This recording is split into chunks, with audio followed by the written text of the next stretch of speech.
Olá a todos e a todas, bem-vindos aí a mais uma aula da disciplina de Ciências do Ambiente. E nessa aula 4, nós vamos continuar falando de aspectos referentes à atmosfera, não é? Aspectos ambientais, impactos ambientais, agora num nível mais regional e local. E por isso nós vamos falar hoje, né, na nossa aula de hoje, sobre poluição atmosférica e qualidade do ar.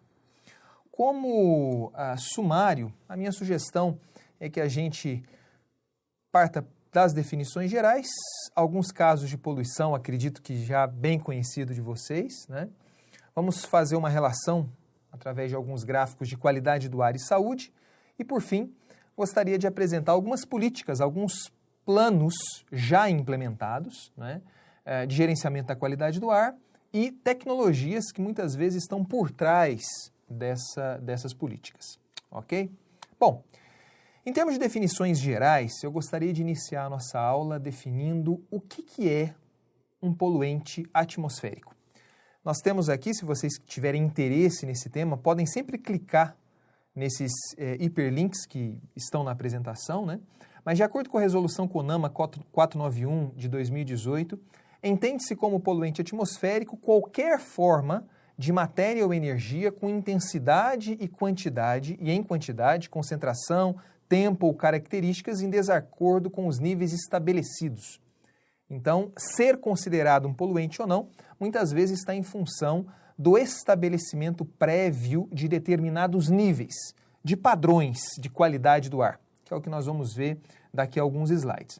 Mas esse poluente, essa substância, estando presente na atmosfera em intensidade, quantidade, concentração, tempo e características, isso que é o principal, ela torna o ar, ou pode tornar o ar impróprio, nocivo ou ofensivo à saúde, inconveniente ao bem-estar público, deixamos de ser um pouco antropogênicos aqui, né? Antropocêntricos, desculpe aqui, mas também os padrões de qualidade do ar, eles estão em função também de danos, né, materiais, ou à fauna ou à flora, né? E é prejudicial à segurança, ao gozo da propriedade, atividades normais da comunidade. Então isso aqui é uma definição extremamente genérica para dizer para a gente o seguinte: poluente atmosférico é aquilo que causa dano, que em determinadas concentrações na atmosfera pode causar danos ou à saúde da comunidade humana ou danos materiais ou à fauna e à flora, ok? Bom, especificamente no caso dos poluentes atmosféricos, nós podemos dividi-los, como vocês podem ver aí, em duas modalidades ou a partir de duas perspectivas. Primeiro, através da natureza do poluente. O poluente atmosférico, ele chamado de antropogênico, isso daí nas nossas aulas anteriores nós usamos também esses termos, né? São aquelas emissões provenientes de ações antrópicas. Leia-se aqui emissões veiculares, queimadas de origem antrópica, emissões industriais. Então, esses são os poluentes antropogênicos, poluentes atmosféricos antropogênicos. Porém, nós podemos ter a presença de determinados poluentes na atmosfera, em concentrações, né, intensidade e por tempo também, que possam causar determinado dano, mas que a origem desses poluentes seja uma origem natural, como, por exemplo, emissões vulcânicas, né? Ou queimadas ocasionadas sem um princípio antrópico, sem ter sido provocadas, digamos assim. Isso também, esses poluentes também, eles são considerados, mesmo sendo de origem natural, essas substâncias, uma vez na atmosfera, sim, podem ser considerados poluentes atmosféricos. Numa segunda perspectiva, isso aqui é em função da natureza, mas numa segunda perspectiva, e isso é muito importante que vocês saibam essa distinção, os poluentes atmosféricos, eles podem ser categorizados como poluentes primários e poluentes secundários. Poluentes primários são aqueles poluentes que, ao serem lançados na atmosfera, e é claro, ocasionando danos materiais à fauna, à flora e à saúde, ou seja, sendo caracterizados poluentes, mas eles já o são ao serem lançados na atmosfera. Então, resultante de processos industriais, gases de exaustão, por exemplo, SOx, NOx, material particulado, ao ser lançado diretamente na atmosfera, eles já são considerados poluentes, né? Esses daí são os chamados poluentes primários. Mas nós temos também os chamados poluentes secundários, que não são aqueles lançados diretamente, mas são aqueles formados na atmosfera. Formados na atmosfera a partir de outras substâncias, muitas vezes também a partir de poluentes primários, né? Mas a partir de outras substâncias, eles são formados na atmosfera e, de novo, numa concentração determinada, num tempo determinado, numa quantidade, né, determinada por conta de reações, eles podem causar danos. Um exemplo clássico de poluente secundário é o ozônio troposférico, né? Falávamos nas aulas anteriores da grande importância do ozônio nas altas camadas da atmosfera, na estratosfera, né?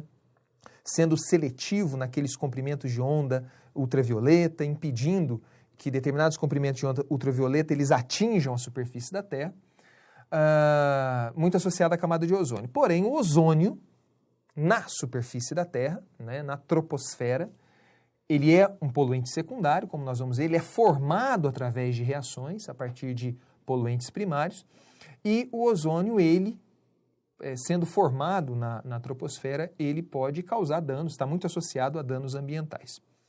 Sugiro fortemente que vocês acessem esse link depois, né?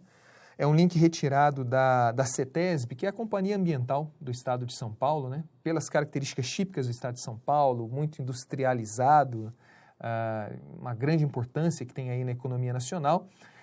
A Companhia Ambiental do Estado de São Paulo ela é muito desenvolvida.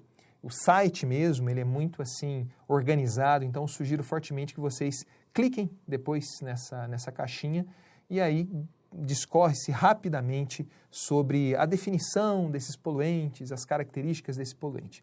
Mas não gostaria de me furtar de apresentar rapidamente para vocês aqui quais são os efeitos desses poluentes na saúde humana, né?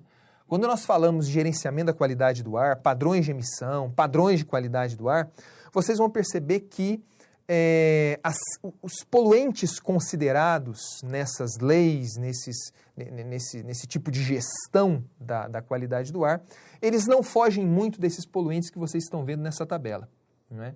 Então nós temos, por exemplo, o primeiro deles, o monóxido de carbono, tão conhecido, né, pelo seu efeito altamente tóxico na capacidade de respiração, né? Ele ocupa certos lugares do transporte de oxigênio, ele ocupa os lugares nas células, né, sanguíneas, impedindo com que o oxigênio ele seja devidamente transportado para o sangue.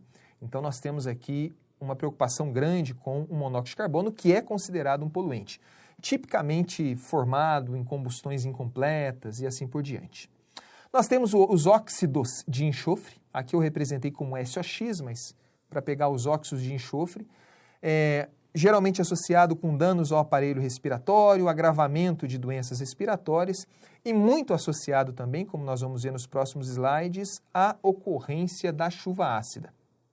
Nós temos, por sua vez, a presença dos óxidos de nitrogênio, aumenta a sensibilidade à asma e à bronquite, redução da resistência a doenças respiratórias, também associado à ocorrência da chuva ácida, mas como nós vamos ver posteriormente, ele é um precursor ou um dos precursores do ozônio troposférico, sendo o óxido de nitrogênio um poluente primário, ele é considerado um precursor do poluente secundário chamado ozônio troposférico, certo?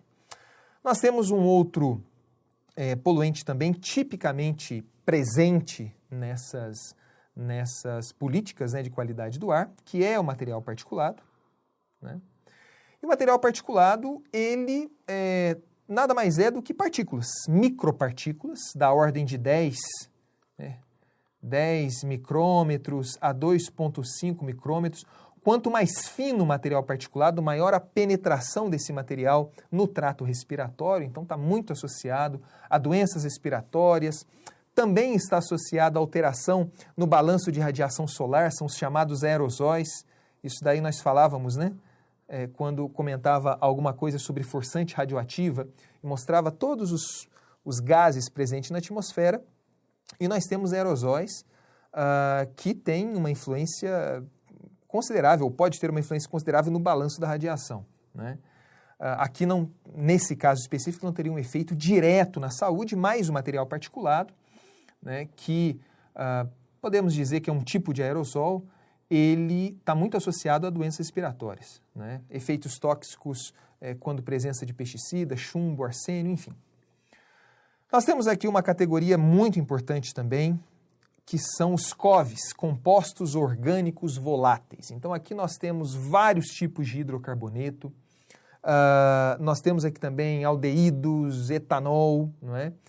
Esses compostos orgânicos voláteis, que compreende aí, né, vários tipos de substância, eles são precursores também do ozônio troposférico, né? Muitas vezes são emitidos aí nas emissões chamadas emissões evaporativas, né? Quando nós vamos, por exemplo, num posto de gasolina, principalmente num dia muito quente, aquele cheiro constante de gasolina ali, assusta-se quando nós tentamos estimar a quantidade poluente que está ali na atmosfera, mas aquilo ali são emissões evaporativas, né? E essas emissões evaporativas, elas correspondem também a esses compostos orgânicos voláteis. E por fim, um poluente assim importante que é considerado geralmente em políticas de qualidade do ar é o ozônio troposférico, né? Então nós já falamos bastante dele, é um poluente secundário. Ele está muito associado, aí, quando presente, à irritação nos olhos e vias aéreas, deterioração de couros sintéticos, tecidos, pinturas e outros materiais.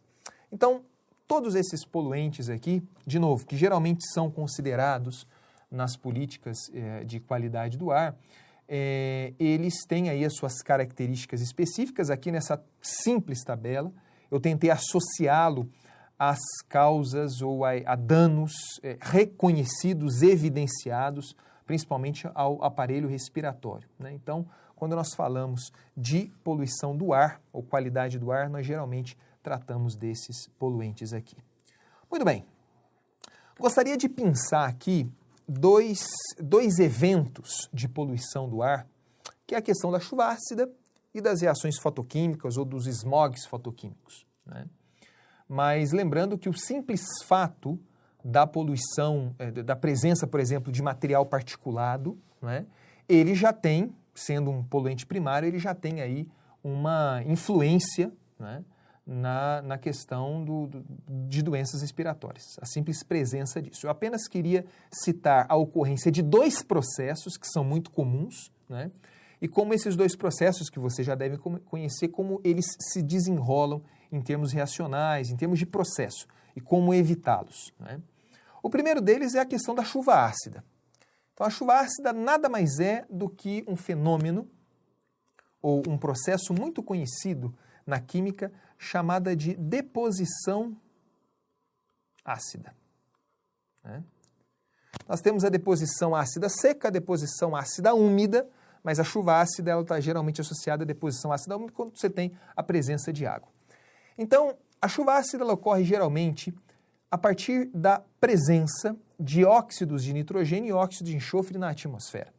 E os óxidos de nitrogênio e os óxidos de enxofre presentes na atmosfera, eles são originados através da combustão, né? Da combustão, no caso de óxido de enxofre, a partir de materiais, de combustíveis que possuem enxofre na sua composição, e os óxidos de nitrogênio, não só, nós vamos ver posteriormente, não só pelo nitrogênio que compõe, né, o combustível, mas também a própria queima, né, o processo de queima, uma vez que você tem 78% do ar é composto por N2, por nitrogênio. Mas enfim, a partir desses processos de queima, existe a formação do SO2 e do NO, ou do NO2.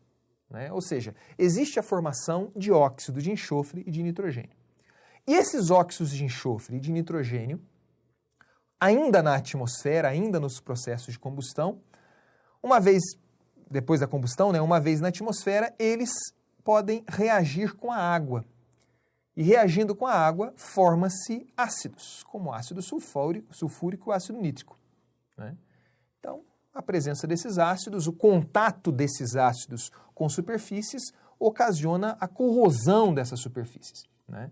Aqui eu tenho algumas fotos, por exemplo, da corrosão de objetos, mas nós vemos também, né, uma chuva com alta, ou melhor, com alta acidez ou baixíssimo pH, tem uma coisa meio clara, né, uma influência grande na vegetação, né, ao cair em corpos d'água e assim por diante, a redução do pH.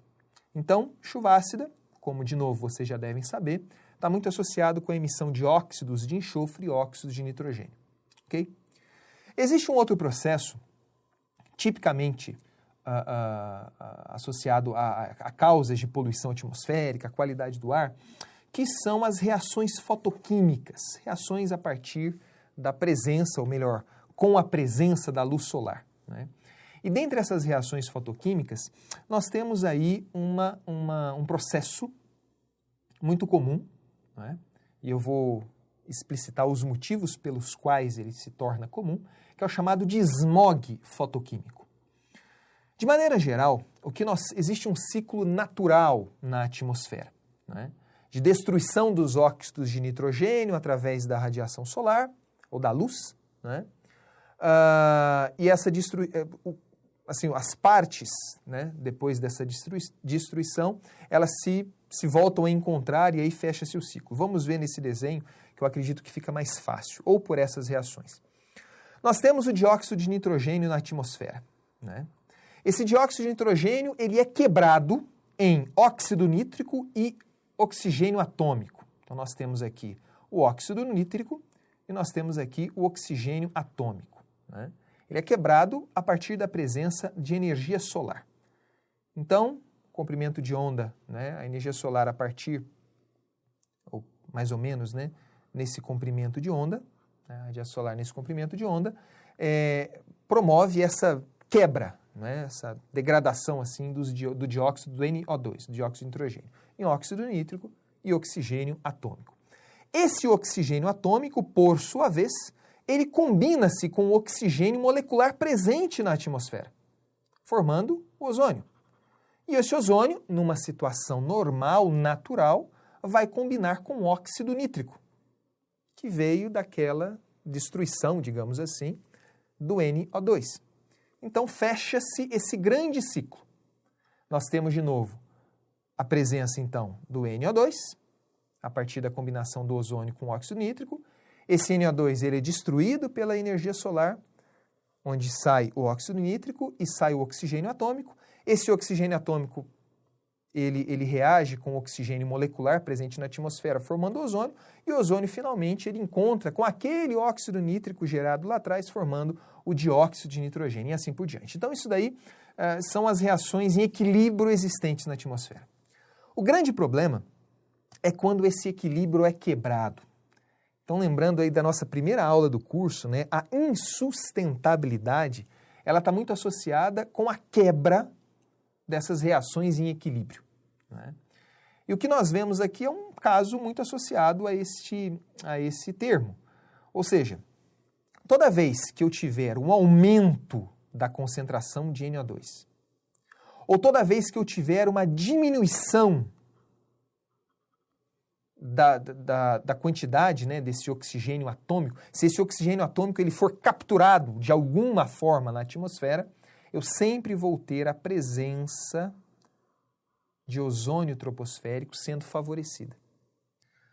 Existe um outro aspecto, né, um outro processo, digamos assim, atmosférico, juntamente com a chuva ácida, né, nós temos também o smog fotoquímico, ou as reações fotoquímicas, né?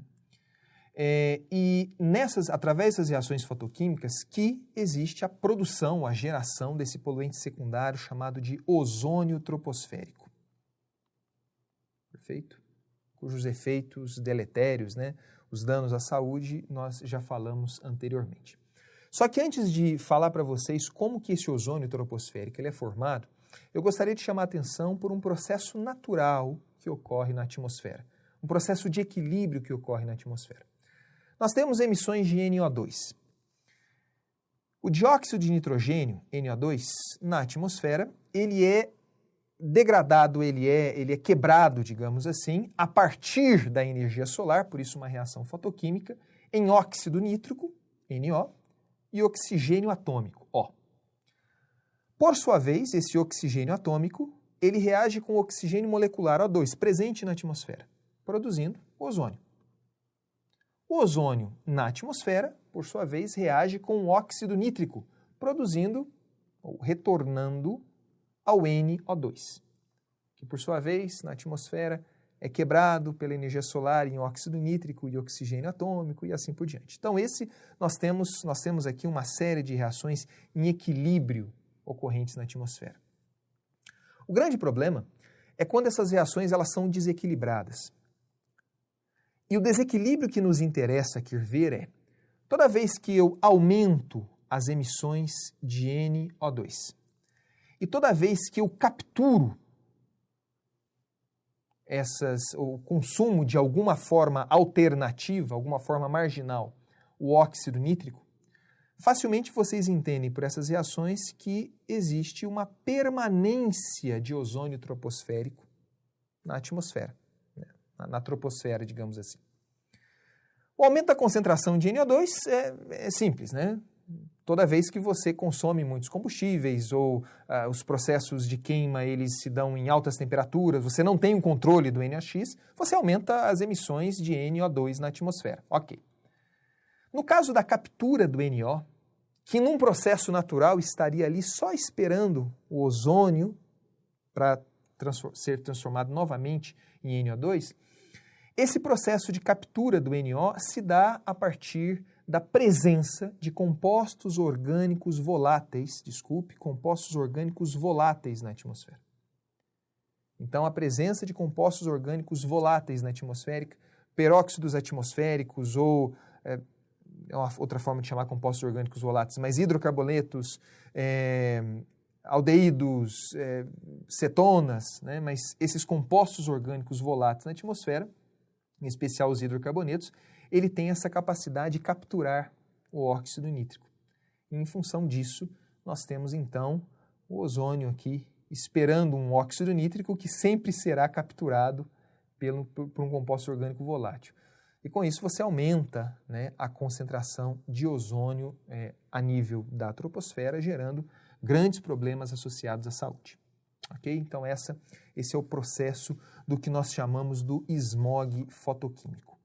Pois bem, chama-nos a atenção quando, em certas situações, né, nós temos aqui, por exemplo, no caso, né, da inversão térmica ou sem inversão térmica, de maneira geral, só apagar essas setinhas aqui para a gente ver melhor, né? Mas de maneira geral, o que nós vemos, de maneira geral, chama numa situação normal é a seguinte: nós temos a superfície da Terra, essa superfície da Terra ela é aquecida, então o ar logo acima da superfície da Terra, ar quente sobe, né? Enquanto o ar frio lá em cima desce. Então nós temos, de forma comum, né, nós temos não uma inversão térmica, né, mas uma rotação, uma circulação, digamos assim, desse ar. O ar quente, logo acima da superfície da Terra, ele é aquecido pela superfície da Terra, né, pela radiação emitida da superfície da Terra, ele sobe e o ar frio que está lá em cima desce, então nós temos uma circulação, digamos assim.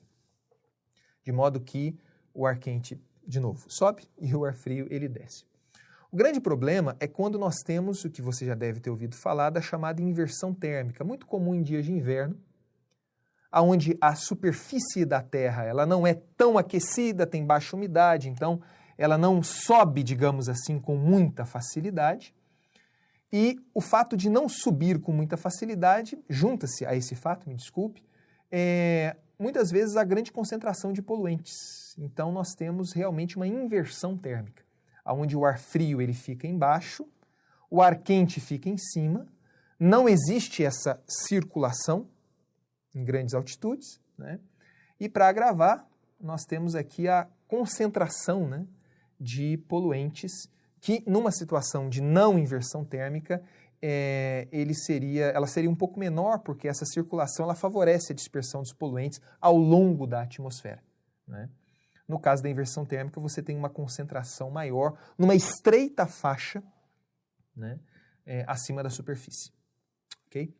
Então, isso daí também está muito associado à questão do ozônio troposférico, porque se você concentra os poluentes aqui, muito NO2 ou muitos compostos orgânicos voláteis, você tem uma alta concentração, né, que pode dar o startup para essas reações, fazendo com que o aparecimento do ozônio troposférico nesses casos. Okay? Bom, independente desses, ali eu falei para vocês apenas de 2 processos atmosféricos, no caso da chuva ácida e no caso do aparecimento do ozônio troposférico.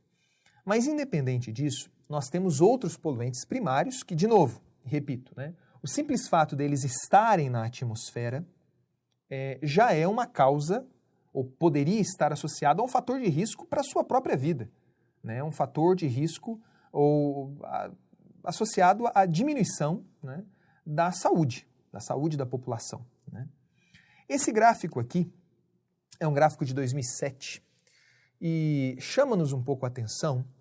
É um gráfico que apresenta fatores de risco, né? Então aqui no eixo Y, digamos assim, nós temos fatores de risco e no eixo X nós temos o número de mortes, né?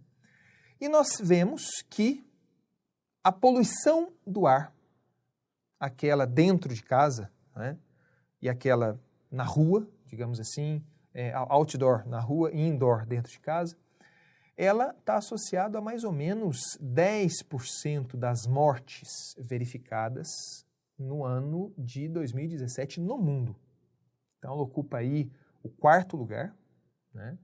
E os fatores de risco, ou melhor, as doenças associadas ao fator de risco chamado poluição do ar.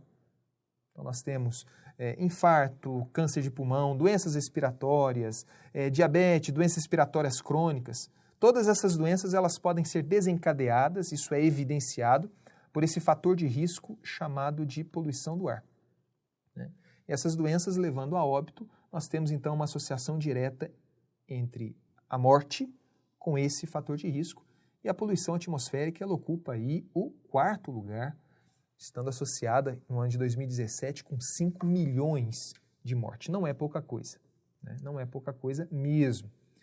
Quando nós olhamos isso daí em termos de... Isso aqui é taxa de mortalidade a partir de fatores de risco de poluição do ar, né, por 100 mil habitantes, considerando tanto a poluição outdoor, nas ruas, né, quanto a poluição indoor nas casas, nós observamos que países em desenvolvimento têm grandes problemas com a poluição do ar, né, mortes associadas a esse fator de risco.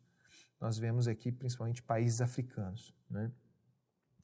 E observa-se nos últimos anos uma queda, né, nas últimas décadas, observa-se uma queda no número de mortes associado à poluição do ar, né, uma queda considerável, só que essa queda ela se dá principalmente por conta da redução de casos de poluição do ar indoor, ou dentro das casas, né?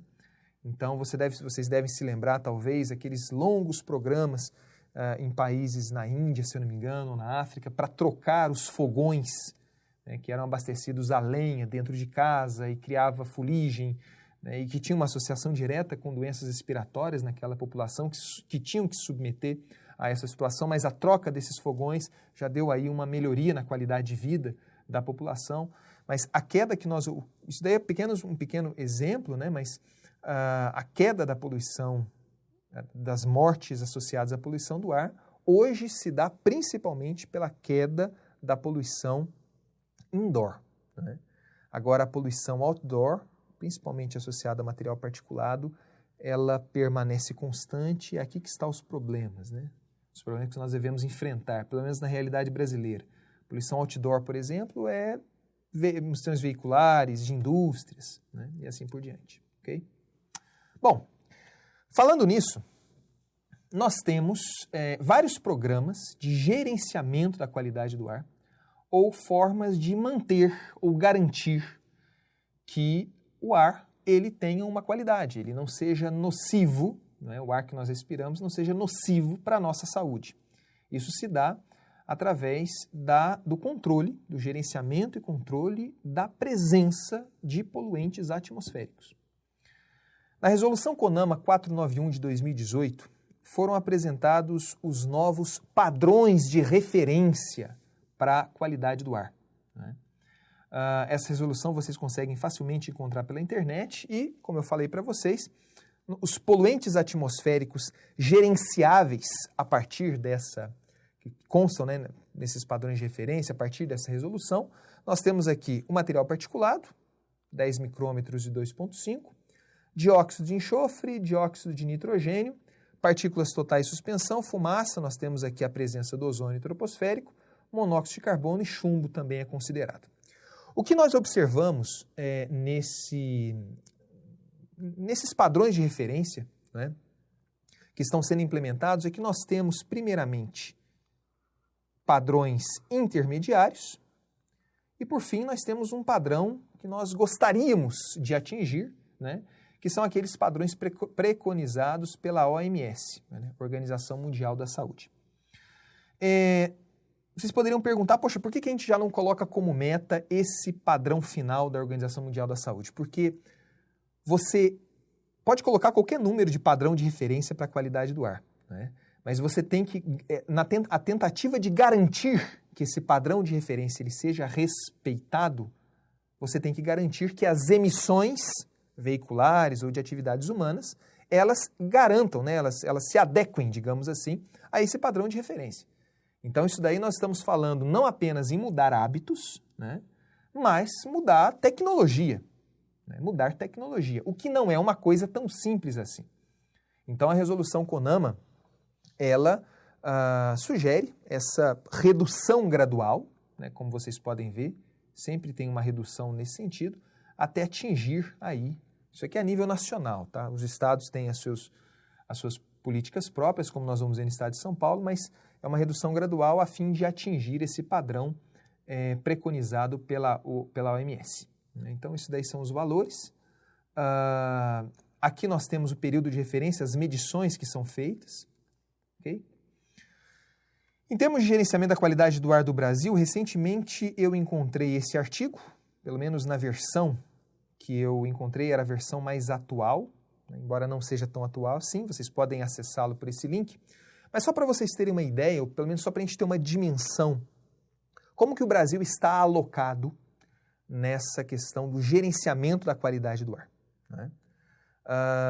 Nós temos aqui a comparação do Brasil com outros países ou outras regiões, Europa e Estados Unidos, né? Deixamos os estados brasileiros de lado um pouquinho, mas veja, número de estações de monitoramento, né, onde estações devidamente localizadas para controlar a qualidade do ar, né? O tamanho do país, a população do país, e aqui nós temos isso que os indicadores que nos interessam, né? As estações por 1.000 metros quadrados e as estações por 100 mil habitantes. Nós vemos que o Brasil ele está muito, muito aquém do que é visto nos Estados Unidos e do que é visto na Europa. Especificamente no Brasil, 2 estados chamam a atenção, sendo que o principal deles é o estado de São Paulo, né? Como eu sugeri para vocês, e vocês vão ver ao longo dessa aula vários links associados à CETESB, para vocês clicarem e verem que eles estão bem avançados em relação a isso, né? Mas não sei se é possível ver através do vídeo, mas no material escrito vocês conseguem acessar. Aqui existe uma discussão, um estudo até razoavelmente recente, né? Uma discussão do estado da qualidade, do gerenciamento da qualidade do ar no Brasil. Então, aqui em cima, todos os estados brasileiros divididos por região, e aqui, né, ao longo dessa tabela, você vê vários aspectos que são importantes, né? Alguns mais, outros menos, mas para um plano do gerenciamento da qualidade do ar, né? Então, vai desde cooperação interinstitucional, se tem uma legislação específica para isso, planos para isso, se existem padrões que são mais restritivos do que aquele preconizado pelo CONAMA, que isso daí é possível, né? Não pode ser menos restritivo, mas mais restritivo, uma legislação estadual. Equipe técnica própria, se é feito por terceiros, enfim, se estudos de qualidade do ar ou se aspectos associados à qualidade do ar são exigidos em licenciamento ambiental. Nós vamos ter uma aula falando de licenciamento ambiental no Brasil. Se tem banco de dados. E nós observamos assim que grande parte dos estados brasileiros estão muito aquém do que deveria haver, né?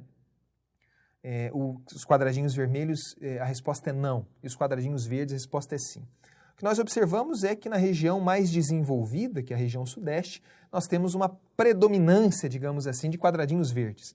Ou seja, os planos de gerenciamento de qualidade do ar, eles são mais presentes, né? Eles ocorrem, né? Em especial no estado de São Paulo, e aqui eu chamo a atenção também para o estado nosso, o estado de Minas Gerais, né? É algo mais consolidado, digamos assim, né? Em função disso, eu gostaria de apresentar alguns aspectos apenas do gerenciamento da qualidade do ar no estado de São Paulo, que é feito pela CETESB. De novo, né, aqui vocês podem acessar esse link, onde tem a caracterização de todos, como que se dá esse gerenciamento.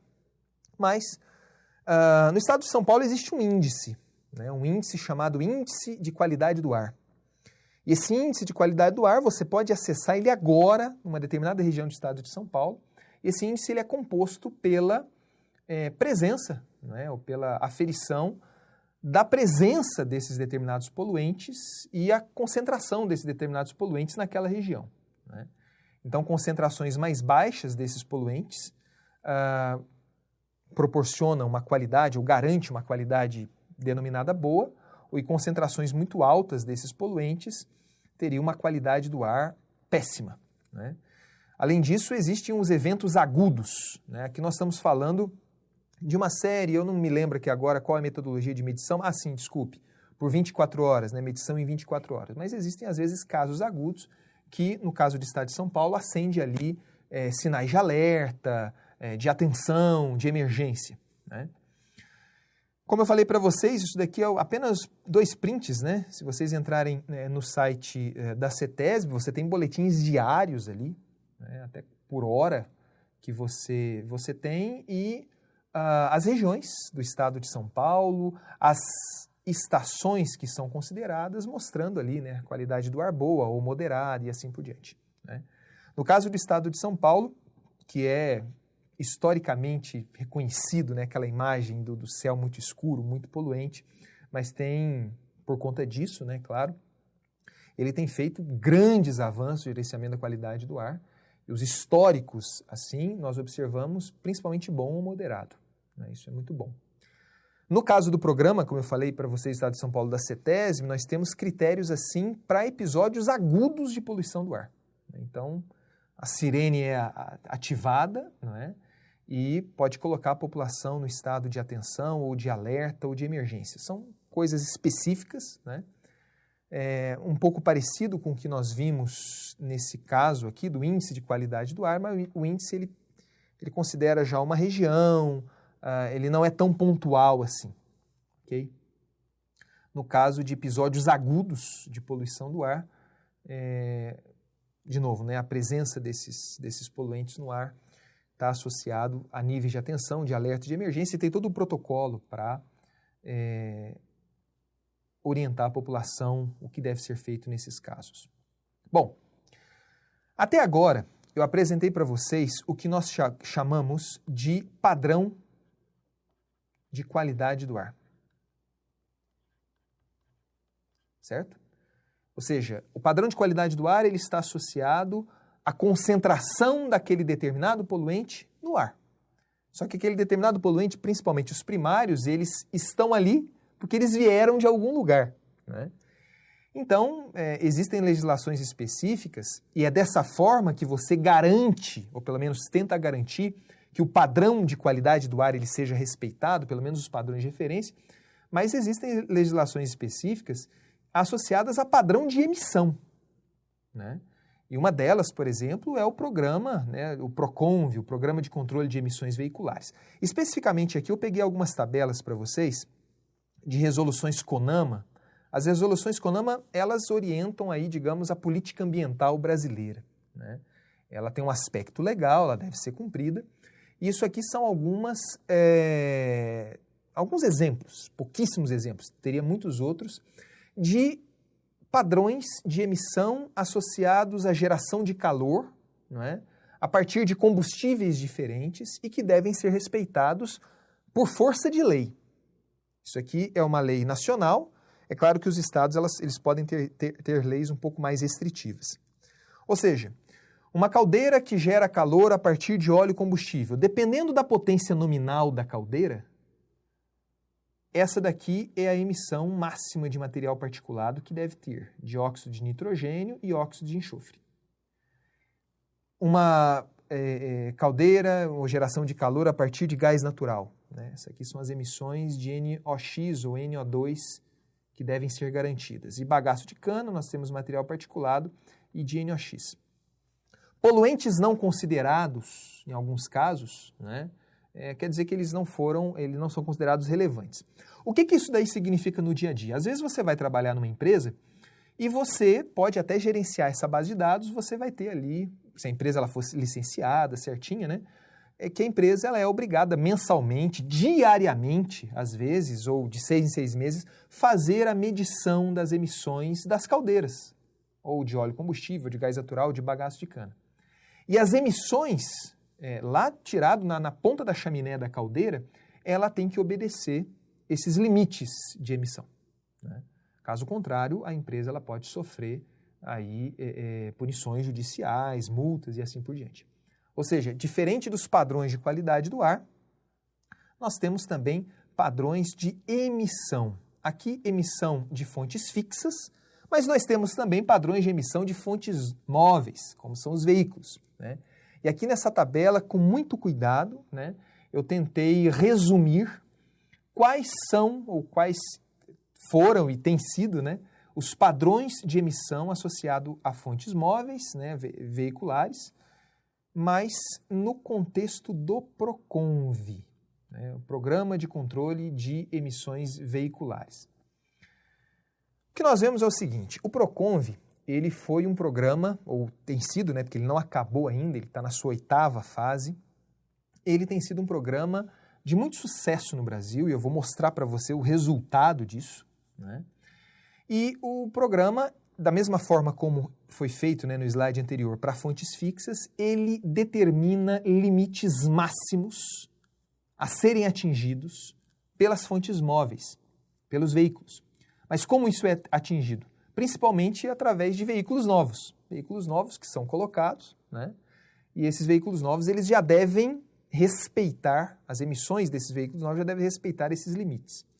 E nós observamos que ao longo do tempo, esses limites eles estão ficando cada vez mais restritivos, né?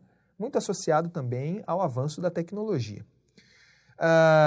Chama-se fase L1 até L8, o que está representado em azul, né? São essas primeiras aqui, em grama por quilômetro, para veículos leves, L de leves, né? Veículos leves e leves comerciais. No caso aqui, apenas leves para passageiros, veículos utilitários, que é o que nós temos. Em vermelho, e representado pela fase P, nós temos da P1 até a P8 os veículos pesados, veículos a diesel, né? Veículos a diesel. O que nós observamos e o que eu chamo a atenção aqui para vocês é o seguinte: os poluentes que são geralmente, aqui eu não coloquei todos, mas os poluentes que são geralmente considerados nos padrões de emissão, então monóxido de carbono, hidrocarbonetos. Nos hidrocarbonetos, para veículos leves, nós temos hidrocarbonetos não metano, hidrocarbonetos totais. Agora, no final, nessas últimas fases, tem sido tem sido compostos orgânicos não metanos somados às emissões de NOx, né? Então, aqui as observações. Material particulado geralmente é só de diesel, né? Só veículos a diesel que é considerado. Aqui estão os números das resoluções, a vigência dessas resoluções, e aqui, por fim, um parâmetro de interesse apenas de veículos a diesel, que no caso do Brasil são apenas os veículos pesados, o teor de enxofre, né? O teor de enxofre que tem reduzido drasticamente, e isso daí tem ocasionado uma redução considerável da emissão de particulados, porque dentro dos particulados muitas vezes estão os particulados sulfatados, né?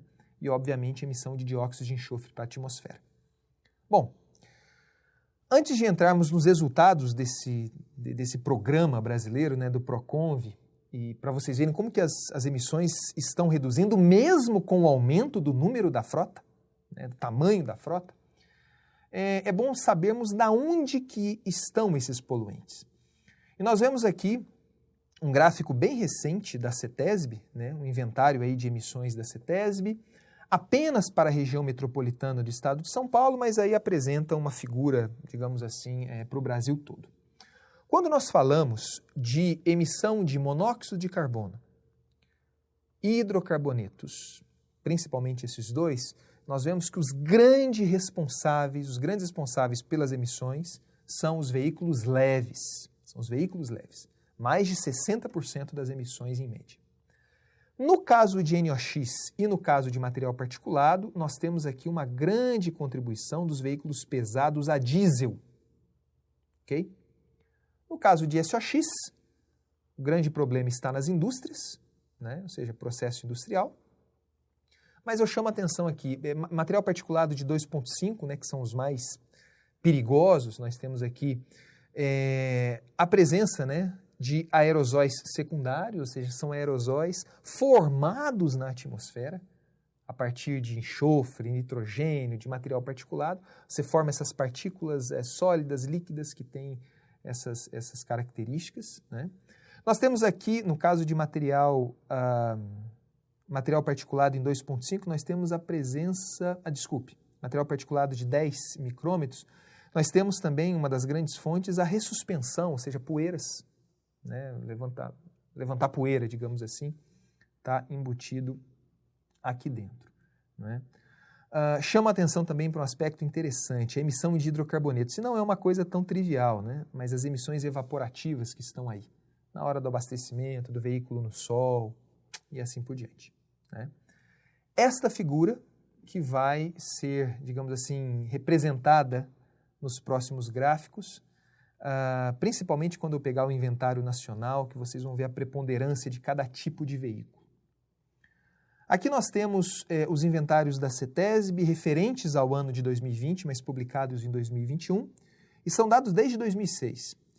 E nós observamos que não é uma série histórica tão longa, de modo que você consiga ver, como eu vou mostrar para vocês nos inventários nacionais, uma queda brusca, né, das emissões de poluentes.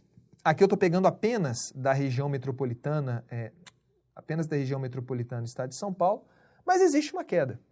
Né? Existe uma queda e existe também uma preponderância, né, das emissões de monóxido de carbono, principalmente por conta de veículos leves. Depois nós temos emissões de NOx, veículos pesados, né, seguido de emissões de hidrocarboneto não metano. SO2, nós temos uma queda drástica aqui, principalmente por conta da redução do diesel utilizado, da concentração de enxofre no diesel, né? E material particulado, que já é uma coisa um pouco mais controlada. Então, assim, nem coloquei em escala, mas pelos números dá para perceber qual que é mais relevante que o outro. Mas tudo isso daqui, desse gráfico, são emissões veiculares, né?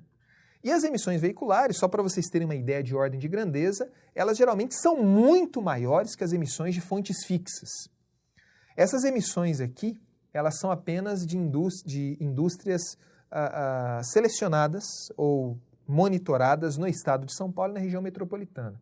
Então você vê pela ordem de grandeza, né, em 1.000 toneladas ano, aqui a gente está falando de 10 a terceira toneladas ano, os valores das emissões de fontes fixas, elas geralmente são bem menores. Eu estou falando de uma região muito industrializada, como a região metropolitana de São Paulo, né, mas bem menores que as emissões veiculares. Então, em resumo, gerenciamento da qualidade do ar, assim, eu não vou dizer que é só para emissões veiculares, mas é principalmente, majoritariamente, ok? Esse inventário nacional, eu suponho que nós tenhamos apenas o primeiro inventário nacional de emissões atmosféricas e por conta da preponderância das emissões veiculares, aqui eu trago apenas a evolução ao longo desde a década de 80, né? Então estou falando aí de 40 anos, mas desde a década de 80 das emissões veiculares desses poluentes. E o que nós observamos e que nos chama bastante atenção é o seguinte. No primeiro gráfico, nós temos a emissão de monóxido de carbono. O monóxido de carbono se dá principalmente pelas emissões associadas aos veículos de ciclo Otto, abastecido até então por gasolina, depois por etanol e depois por flex, né, mas automóveis, e mesmo os comerciais leves de ciclo Otto. Então você tem bastante emissão de CO, de monóxido de carbono. Existe uma queda, sim, os motores ciclo Otto, eles são responsáveis, digamos, aí por 90% das emissões de CO. CO é uma preocupação que deve se ter com o gerenciamento das emissões dos combustíveis, dos veículos ciclo Otto. Nós temos uma queda considerável das emissões ao longo dos anos, né? Aqui em 95, 96, nós estamos falando da fase L2 e L3, onde tem a instalação de catalisadores. Nós temos uma coisa que até fui procurar historicamente, né, para conhecimento de vocês, daquele sensor lambda que tem nos veículos, ou seja, para veículos novos, né? Que é um sensor que justamente ele regula ou ele tenta otimizar a mistura de ar com o combustível de modo que a combustão ela seja mais eficiente, diminuindo a emissão de CO. Mas veja que essas inovações tecnológicas, ou essas restrições, ou melhor, esses padrões de emissão, eles não é apenas jogar e acontecer. Tem uma conversa grande com a indústria, né, verificando as tecnologias, a viabilidade das tecnologias existentes e, com isso, a implementação das tecnologias existentes. Mas estou mostrando, comprovando aqui para vocês os benefícios que se tem com a implantação dessas tecnologias, pelo menos no caso das emissões de CO. No caso das emissões de NOx, como nós vimos no slide anterior, você vê que a preponderância das emissões de NOx, em termos veiculares, se dá principalmente em veículos a diesel, né? Então nós temos, nessa parte vermelha que está aqui, nós temos os veículos do ciclo Otto, né? Mas no restante nós temos aqui veículos a diesel. O aumento dessas emissões, diferente do que aconteceu com o CO, né, se deu, ou pelo menos historicamente a justificativa é essa, pelo fato do aumento da frota. Aumento da frota diesel, você tem um consumo maior de diesel e com isso maiores emissões. Mas essas emissões elas ficam reduzidas, né, elas se tornam reduzidas, elas decaem ao longo do tempo, principalmente por conta da utilização de catalisadores, né, enfim, que reduzem as emissões de NOx. Emissões de particulado é majoritariamente, para não dizer tudo, veículos a diesel. Então, os grandes responsáveis, né, quando nós nos preocupamos com emissões veiculares de material particulado, preocupa-se principalmente com veículos a diesel, né? Essas reduções aqui elas acontecem também por melhorias ali da combustão, né? Isso também é perceptível aqui na redução das emissões de hidrocarbonetos não metano, que são grandes responsáveis, são COVs aqui que eu estou falando, são os grandes responsáveis pelo ozônio troposférico. Então nós temos aqui redimensionamento da câmara de combustão, a bomba injetora, a presença de injeção eletrônica. Então todas essas tecnologias, elas proporcionam uma queima, digamos assim, melhor, né?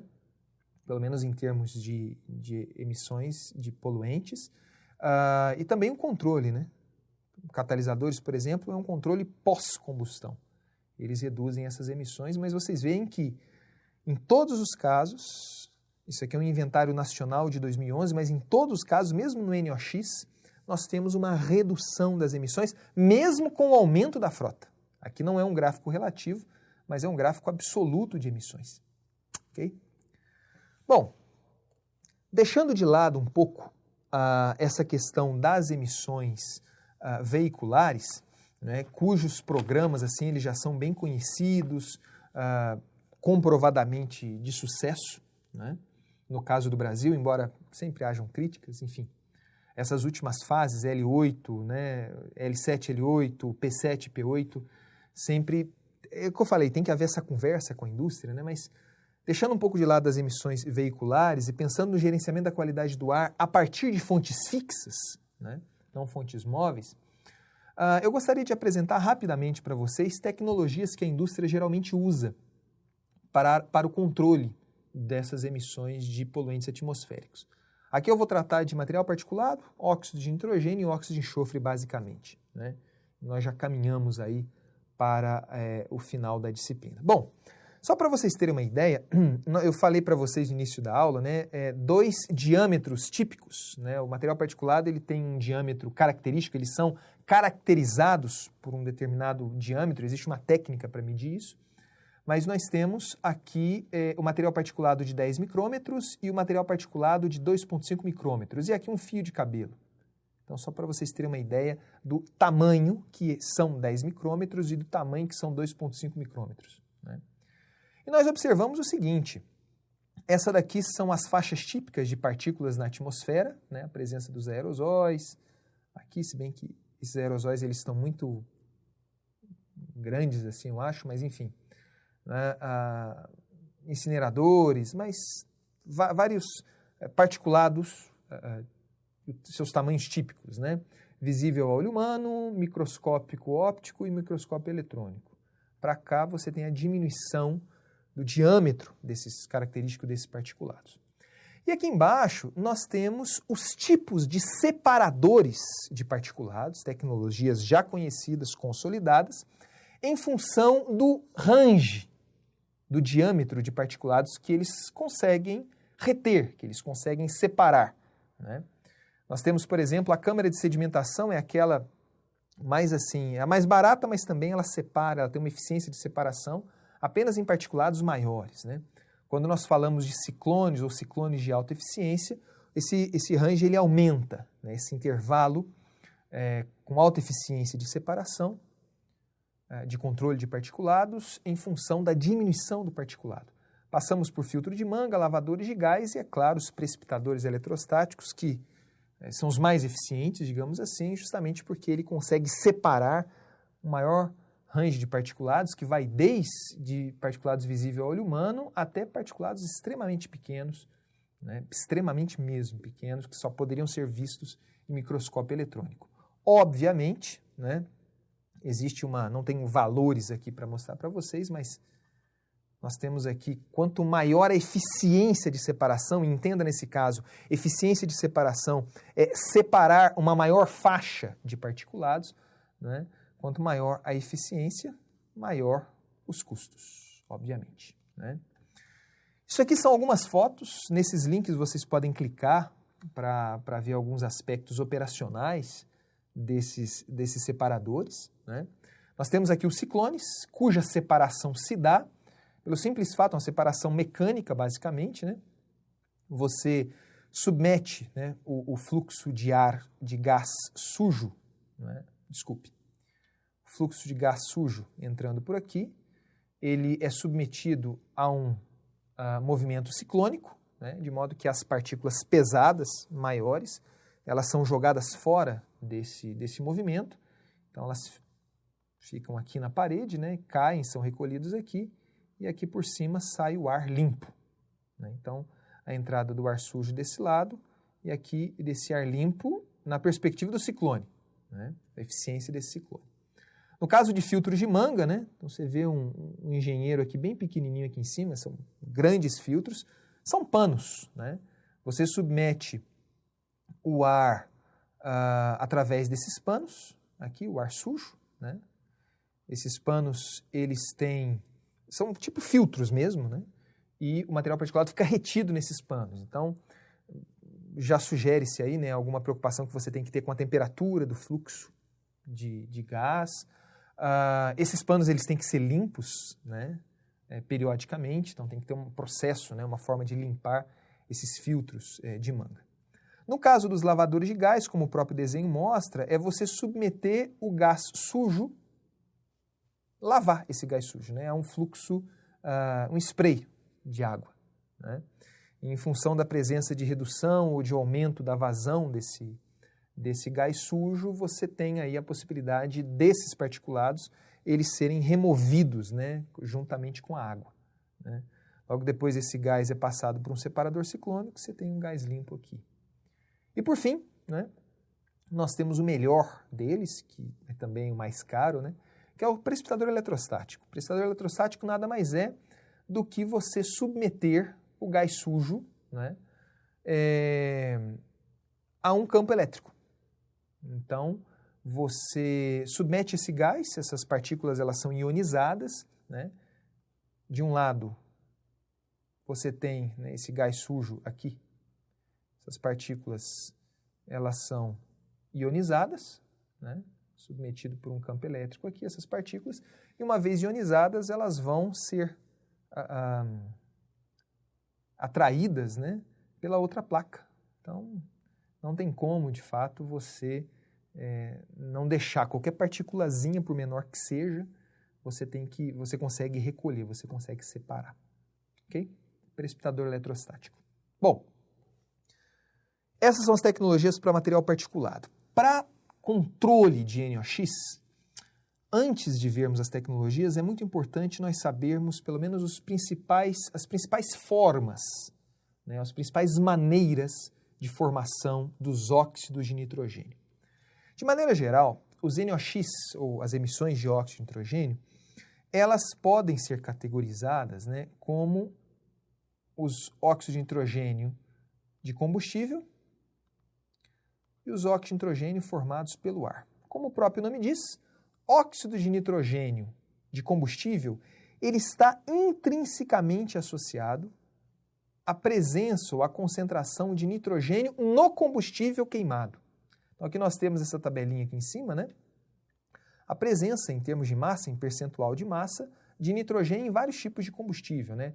Gás natural, óleo combustível, xisto, diesel, que é muito pouco, carvão mineral e bagaço de cana. Por outro lado, nós sabemos que a queima, não é, ela se dá através de ar, né, com a presença de ar, obviamente, e o ar ele tem nitrogênio. Então, os óxidos de nitrogênio, eles podem ser provenientes do nitrogênio que está no ar, né, não necessariamente o nitrogênio do combustível. E esse nitrogênio que está no ar, ele pode, a partir do nitrogênio que está no ar, o NOx ele pode ser formado através de processos térmicos ou através de processos que nós chamamos de rápidos. Rapidamente nesse gráfico ao lado, o que nós observamos? Isso daqui é a temperatura de queima, né? Nós observamos que o NOx proveniente do nitrogênio no combustível, a formação dele se dá a baixas temperaturas em comparação com os outros, né? Os NOx térmicos, que eles são muito mais relevantes a altas temperaturas. Então, queimas de altas temperaturas, nós temos uma predominância da formação de NOx térmicos. E os NOx rápidos são aqueles que não dependem muito da temperatura, né? Eles são provenientes do ar também, mas são aqueles nitrogênio que nós chamamos na parte de frente da chama, né? Então, quando nós olhamos para esse gráfico, nós observamos, se eu quero reduzir a geração, a produção de NOx, eu devo considerar, né, obviamente, né, o mais óbvio de todos, a quantidade de nitrogênio no combustível, né, escolher combustíveis com menos nitrogênio na sua composição, mas principalmente considerar a temperatura de queima. Então, existem várias formas, existem formas preventivas que acontecem antes da combustão, né? E tem formas corretivas que são aplicar métodos, né, de controle de NOx corretivos já com NOx formado. No caso dos métodos de pré-combustão, os preventivos, a grande tentativa aqui é justamente diminuir a temperatura e a concentração de oxigênio no núcleo da chama. Então, diminuição da temperatura e de concentração de oxigênio, né? Sempre tentando garantir temperatura de combustões menores. Então, nós temos recirculação dos produtos de combustão, combustão por etapa, injeção de água e vapor, combustão em leito fluidizado, ou seja, todas essas tecnologias que visam diminuir a temperatura de combustão. Diminuindo a temperatura de combustão, você reduz a presença de NOx térmicos, cuja formação o nitrogênio é do ar, mas o processo ele é tipicamente térmico, né?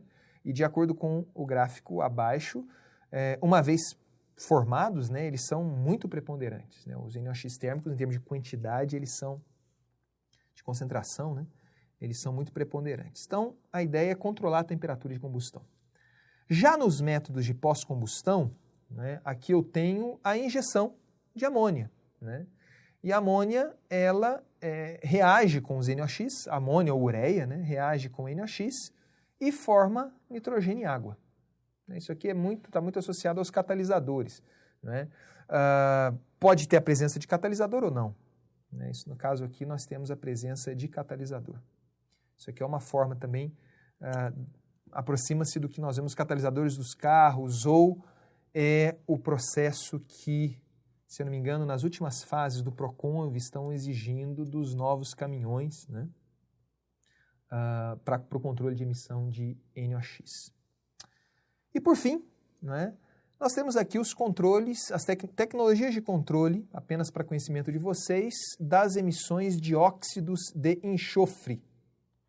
Óxido de enxofre, como nós vimos, pelo menos na região metropolitana de São Paulo, que eu julgo aí ser um bom retrato, né, do Brasil, óxido de enxofre se dá principalmente nas indústrias, né? Principalmente nas indústrias. Então, o que nós vemos, né, são processos de injeção a seco ou por spray ou úmido, e nesse processo de injeção você coloca um adsorvedor, ou seco ou úmido, né, ou numa solução alcalina, como está mostrando aqui, né, ou seco. E esse adsorvedor, basicamente, né, pelo menos os mais em conta, é o cal ou o calcário, né? Então, esses adsorvedores, eles captam o SO2, né, os óxidos de enxofre, e o produto, né, são partículas, são sais que são formados, que são recolhidos posteriormente, tanto é que tem até um filtro de manga aqui, né, ou precipitador eletrostático. Então, basicamente é isso, né? Eu acredito que nós passamos aí, é um assunto muito abrangente, mas eu tentei pinçar aí para vocês, né, as principais tecnologias que nós vimos, né, por final. As principais tecnologias, muitas delas que numa realidade de estágio, até da empresa que vocês vão trabalhar, vocês vão ter que lidar talvez com essas tecnologias, é bom que vocês saibam como elas funcionam, que elas existem, né? Essas tecnologias, muitas vezes, elas são fomentadas a partir de políticas que definem padrões de emissão ou padrões de qualidade do ar. E toda essa preocupação que nós temos aqui é porque a poluição atmosférica, ela tem efeitos assim evidenciados na saúde humana, né, responsável por 5 milhões de mortes, pelo menos em termos de fator de risco, em 2017, e ela deve ser de fato gerenciada, né? Aqui é um pouco diferente quando nós falamos de mudança climática, quando nós falamos, porque aqui tem um efeito direto na saúde, por isso é denominado poluição, né? E aqui é uma coisa, digamos, mais fácil de controlar, né? São realidades menores, regionais, locais principalmente. Quando naquele aspecto de mudanças climáticas, né, nós tínhamos questões mais globais e as dificuldades, os interesses envolvidos, é bem mais difícil gerenciar. Mas com essa aula eu encerro, digamos assim, os aspectos ambientais associados à atmosfera.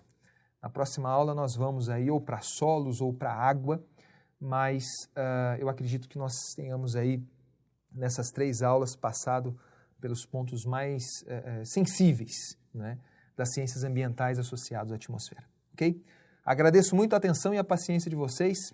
Nos vemos na próxima.